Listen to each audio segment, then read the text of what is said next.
राजस्थान के अजमेर शरीफ दरगाह में शिव मंदिर होने के दावे को लेकर सियासी हलकों में विवाद बढ़ता जा रहा है। समाजवादी पार्टी सपा के वरिष्ठ नेता और सांसद राम गोपाल यादव ने इस मामले में तीखी प्रतिक्रिया दी है।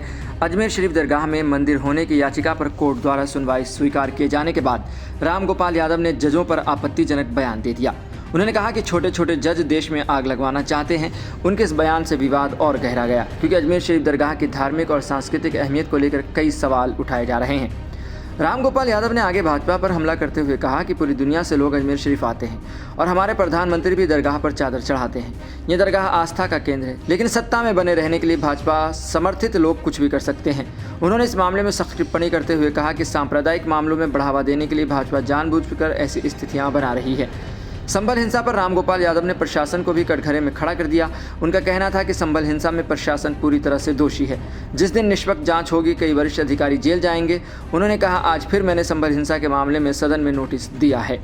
अजमेर शरीफ दरगाह में मंदिर होने का दावा किया जा रहा है। जी हां, कोर्ट में मामला दरअसल अजमेर शरीफ दरगाह में शिव मंदिर होने के दावे को लेकर अजमेर की एक सिविल अदालत में मामला चल रहा है। 26 सितंबर को हिंदू सेवा के राष्ट्रीय अध्यक्ष विष्णु गुप्ता ने इस मामले को लेकर याचिका दायर की थी। याचिका में यह दावा किया गया कि दरगाह के भीतर भगवान संकट मोचन महादेव का मंदिर है, जिसे बाद में एक दरगाह में बदल दिया गया। याचिकाकर्ता ने अदालत से आग्रह किया कि इस स्थान को भगवान संकट मोचन महादेव मंदिर के रूप में घोषित किया जाए और वहां पूजा अर्चना की अनुमति दी जाए। सिविल अदालत ने मामले पर सुनवाई के लिए 20 दिसंबर की तारीख तय कर दी है और 3 प्रमुख पक्षों को नोटिस जारी किया है। दरगाह कमेटी अजमेर, अल्पसंख्यक मामलों के मंत्रालय नई दिल्ली और भारतीय पुरातत्व सर्वेक्षण विभाग। याचिकाकर्ता विष्णु गुप्ता ने अपनी याचिका को स्वीकार किए जाने को अपनी जीत बताते हुए कहा कि 2 महीने से याचिका अदालत में लटकी हुई थी, लेकिन अब कोर्ट ने सुनवाई की तारीख तय कर दी है।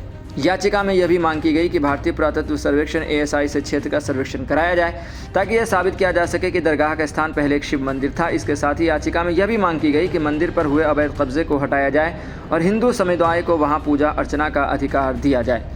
भाजपा पर आरोप। कांग्रेस और अन्य विपक्षी दलों ने इस मामले पर भाजपा पर जमकर हमला बोला। कांग्रेस के वरिष्ठ नेता इमरान मसूद ने इस मुद्दे को लेकर भाजपा को कटघरे में खड़ा कर दिया। उन्होंने कहा कि ऐसी चीजें पूरे देश में आग लगा सकती हैं। प्रधानमंत्री मोदी को इस मामले पर संज्ञान लेना चाहिए और सुप्रीम कोर्ट को इसे देखना चाहिए। उन्होंने यह भी सवाल उठाया कि क्या भाजपा अपने राजनीतिक लाभ के लिए देश में सांप्रदायिक तनाव बढ़ाना चाहती है। इमरान मसूद ने यह भी कहा कि क्या भाजपा पूरी मुस्लिम समुदाय को निशाना बनाना चाहती है। ये धार्मिक स्थलों और संपत्तियों पर हमला करने की साजिश है।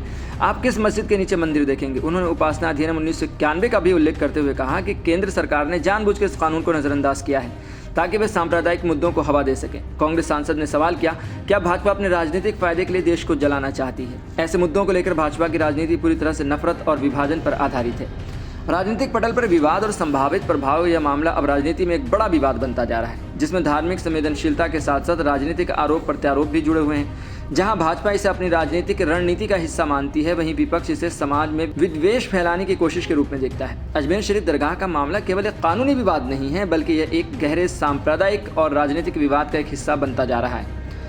इस मामले के आगे बढ़ने से देश में धार्मिक समुदायों के बीच तनाव बढ़ सकता है। आने वाले समय में यह मुद्दा न केवल राजस्थान बल्कि पूरे देश में चर्चा का विषय बन सकता है और भाजपा कांग्रेस के एक नए सियासी रण क्षेत्र में बदल सकता है। समाजवादी पार्टी, कांग्रेस और अन्य विपक्षी दलों ने इसे भाजपा की सांप्रदायिक राजनीति का हिस्सा बताया है, जबकि भाजपा इसे अपनी राजनीतिक नीतियों का हिस्सा मानकर आगे बढ़ रही है।